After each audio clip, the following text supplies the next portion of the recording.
Arsenal 5, Crystal Palace 0, and I think if the game taught us anything today, it was how devastating Arsenal can be in transition. I've been outspoken this season, talking about how to platform Arsenal's attack in order to punish sides better and at any time via any route. And I think that transitional ascendancy is arguably the most ruthless quality of them all when you add it to what Arsenal have as a package at the moment. And in today's video, I'm going to guide you through a tactical analysis of Arsenal's attacking dynamics against Crystal Palace, but also why the control of the offensive transition is such a vital part of Arsenal's and Arteta's continued growth. Arteta's main concern at the start of the season was making Arsenal a better team over big distances, in particular going forward, instilling what I have coined the big space setup. Now, what is the big space setup for those of you new around here? Well, it enables instant progression for Arsenal by bypassing the second and at times first phase as well, either to hit our out ball, which is, it can be Havertz, or if he's not starting high enough, it's Jesus in between the lines. After we've hit these outlets, these targets, these out balls, it's surrounding them with second ball winners and knockdown gatherers to then pick up the second ball, give it wide and access Martinelli, who is the wide and left free man. And I'll get onto Gabriel Martinelli more later. Now, this is a dynamic that Arteta has implemented that sucker punches any side across Europe, but this is currently Arsenal's only main route of transitional creativity going forward. In an ideal world, I think you put Havertz in the number 9, who is an outlet, of course, playing over man-to-man presses, something Arsenal struggled with last season, and help us diversify our modes of building up the ball. But it also, Havertz in the 9, gives Arsenal another additional runner type alongside Martinelli, who's really our only one at the moment on that front line. And with how Havertz has been made to be deployed thus far this season, playing as a left shadow striker, starting slightly deeper, that change in his role to a number 9 will elevate this more, because his ability to get a team up the pitch in a number of ways is a very underrated quality of Kai Havertz. But that's all on a tangent. I think maximising transitions and finding runners in behind also extends to our passes and releases for the transition as well. I go back to platforming players in zones they can dominate, and I think Odegaard has this zone of influence if he was in the left centre mid, for example, to access Martinelli in behind. But let's say he remains in the right central midfield role, dropping deeper as this all-phase midfielder, but from the right interior instead. We should use him, I think, in transitions as more of a third man, not the piece that the attack flows through, which is at the moment sort of his main role when we're building a transition, not sort of directly going over the top, but more through the phases, quick build-up. But we should not use him as this piece to flow through, because his body angles slow down progression at times on the right. I think more Odegaard's best role in terms of creativity on Arsenal's counter-attacks is that bounce pad, I think, to platform us, or that final pass to release our runners, or the sweeping balls as a second ball collector out towards Martinelli. This is where he is unstoppable, but his zone of influence from right central midfield in the transition is not big enough for the counter-attack to flow through Martin Odegaard. I mean, let's take Fabio Vieira. He can access Martinelli, Havertz, Emil Smith-Rowe, whoever, from any zone of the pitch. Saka also has this range, but of course limited involvement from the right wing, and you need to try and get him drifting in field more.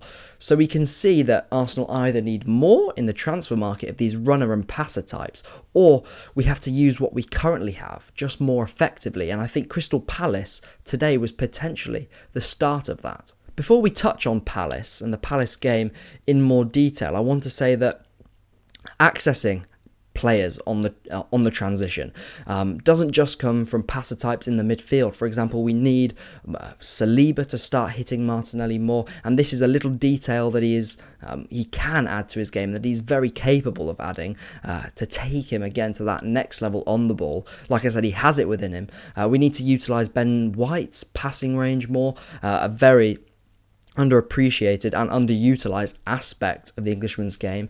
And I think just in general, we need to increase the switches of play, and that will elevate our transitional control going forward as it is. We're 17th in the Premier League ranked for switches played in games this season with just an average of 2 per game. And this point, I think, applies more largely to how we approach low blocks as well.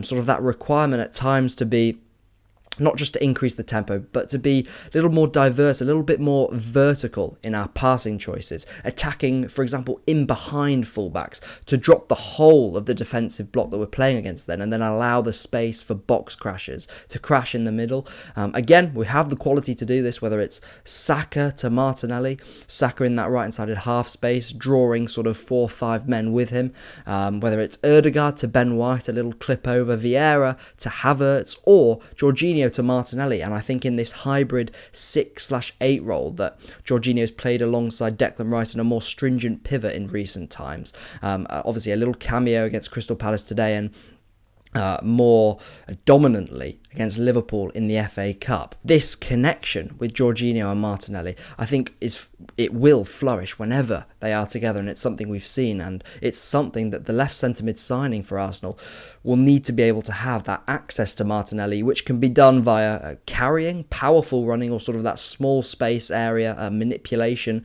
and manipulative dribbling, or via passing, and sort of that telepathic relationship with Martinelli and the left centre mid that can disrupt a defensive structure instantly, or push them so far back that the thirds are so easy to play through, and those sweeping moves that we sort of characterised the 2022-23 season with can be done again with more quantity.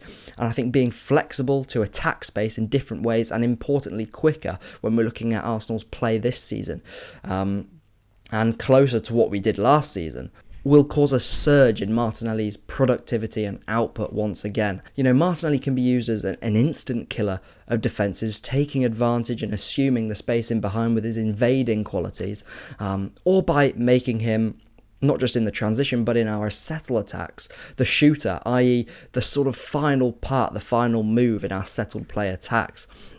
Giving him, of course, responsibilities in the build-up, which comes with playing more low blocks and having to hug the touchline a bit more, but making him our volume shooter, as the best finisher at the club should be. We need to maximise the amount of times he is doing this. And for Martinelli, this is a very important role of getting the most out of his superpower, which is on transitions, his ball striking, etc., and his devastating finishing ability, which is getting him to finish Arsenal's attacks. And when you have, like I said, this natural ball striker off both feet, such dynamism and energy, we can allow him to cheat at times and play off the last line, like Jesus instantly did when Raya picked up the ball for Arsenal's 3rd goal and Trossard's goal against Crystal Palace today. And this, I think the Arsenal team as a whole, maybe this comes from Arteta in sort of a more psychological aspect, needs to be switched on how these dynamics on the transition, being more ruthless, attacking with different tempos and approaching space differently, how many additional goals this can secure Arsenal this season. And it could just be the difference, right? Just a side note, I would also like to see, and I've touched on this a lot before, and I've been speaking to you guys in the comments as always on it, but I would also like to see more of Martinelli making those diagonal darts in behind Havertz's flick-ons, or just accessing Martinelli more directly from goal kicks, for example like Ramsdale did for Reece Nelson against Liverpool. You sort of switch the two profiles around and maybe it's a much different scenario.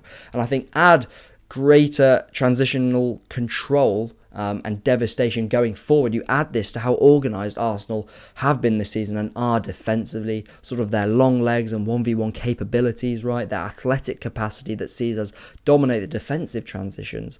Also add our set-piece dominance. You have sort of all the variables and all the basis covered from besides the sort of settled play and control, and situations like transitions, like set pieces, where variance does come more into play and ruthlessness is very important. You put this, again, with sort of being a bit more savvy at times, Arsenal, against low blocks, and you have a very, very complete footballing outfit. Because Arsenal fans, you're never as far away as you think, especially this Arsenal side under Arteta, and the transition taking pressure effectively, I think, off having to decompact and break down stubborn defences by allowing your best shooters and devastating options to literally shoot more, is always going to be a good thing, right? And this ties into what I've talked about last video with the left centre mid.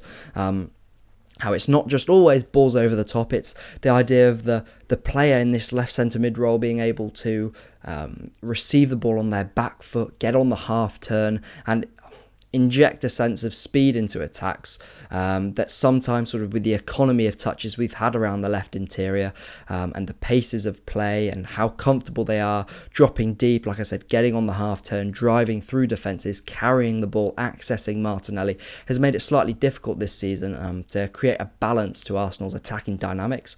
And there, of course, like I said, these are details to perfect, but of course no team is absolutely perfect, and the transition going forward is the last thing for me that I have wanted to cover in my mini series of tactically analysing Arsenal's attack and Arteta's sort of methods, maximising the transitions, and a lot of this comes down to how we use Martinelli's superpower. But I really hope you've enjoyed the video, a quick sort of tactical analysis of the Palace game, but also collating more larger themes as well. As always, I'll be in the comments down below. I only ask you to like, comment, subscribe at the end of the video, because hopefully that means you found it informative or enjoyable in whichever way, shape or form you derive that from. But that is all from me. I've been Harvey Gratian. I hope you've enjoyed. I'll catch you in the next one. See you later.